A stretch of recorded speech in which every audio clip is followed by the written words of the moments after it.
Chapter 29, Schooled by Gordon Corman. Name, Hugh Winkleman.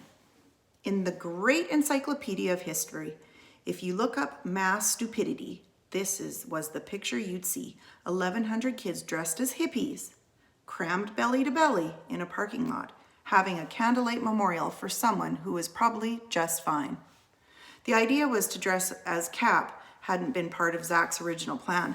Maybe it was the Halloween spirit, but the word had started spreading almost as soon as Zach and I had begun passing the flyers around the school.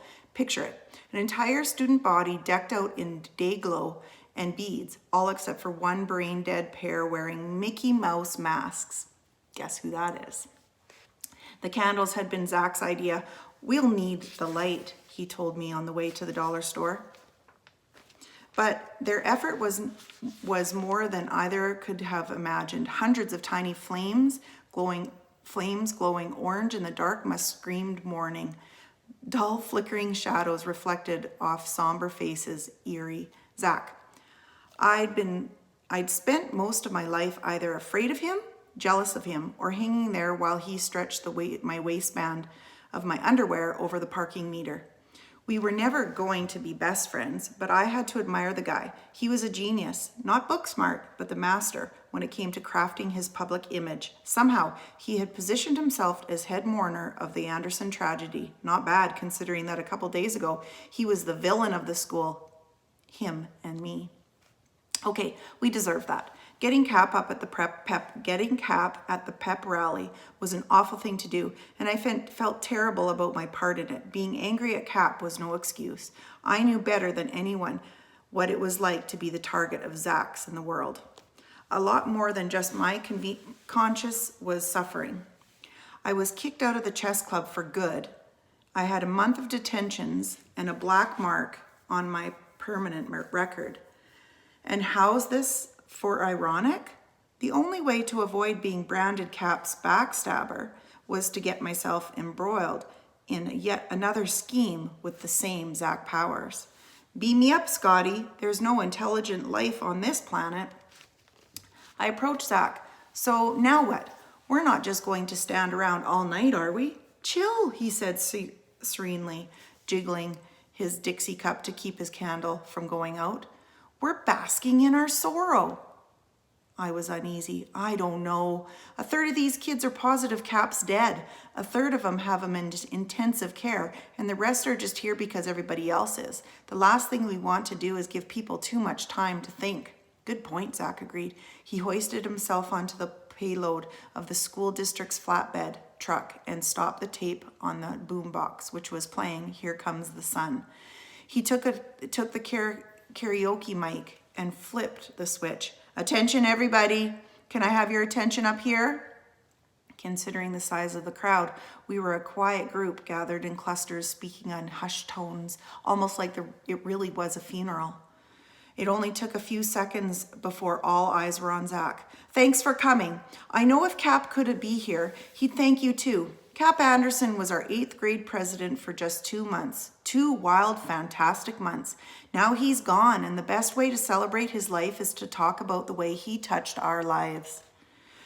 Then, before my amazed eyes, people began to push forward through the crowds and mount the flatbed, awaiting their turn at the microphone. Naomi got there first. I wasn't a nice person, she announced. I was mean to Cap because I thought it would get me what I wanted. Then I started watching him, and he showed me the whole different way to be. How to be sensitive and generous, and not just so people will say thank you, but it's right, because it's right. She drew in a tremendous breath. I'll never even have had a chance to tell him there's no Lorelei Lumley. Overcome, she gave up the mic to the 7th grader beside her. I used to be really shy. I didn't have many friends, he confessed. Then Cap let me work on the Halloween dance. I was blown away. One after another, these kids took center stage and poured their hearts out about Cap and how he had changed their lives. His Tai Chi class helped me lose 11 pounds. I stopped picking on my little brother. I started giving some of my paper route money to charity. Learning about the 60s helped me get along better with my grandparents. My mind was in a whirl. The kids at C Average wouldn't share their innermost feelings if you held a machete to their throats. We lived in a constant terror of letting slip some personal or embarrassing detail. We went into incredible lengths to avoid looking vulnerable or uncool. Yet, here we were, lined up to spill our guts like this was an episode of Dr. Phil, because Cap had made everything A-OK. Well, I was the number one victim around here, and suddenly, right in front of me, was the golden opportunity to paint myself with the Cap Anderson brush that would make me A-OK too. I just had to get up there in front of the entire school body and join the fan club. As I climbed onto the flatbed, I got my first sense of just how big this event had become. I knew the whole school was here, but now adults were starting to gather around the perimeter. The neighbors probably, and passerbys. Oh no, it was Mr. Kasigi. I had to say my final piece before our assistant principal shut the whole thing down. I grabbed the microphone from sixth grader girl who insisted that Tai Chi had made her unbeatable at gymnastics. Hi, my name is Hugh Winkleman, and I was Cap's first friend at school. I experienced a brief moment of panic. I'd been so intent on getting to the floor that I hadn't even given thought what I was about to say. 1,100 faces peered earnestly up at me. This was no time to be timid. If I was going to do this, I had to let it all hang out.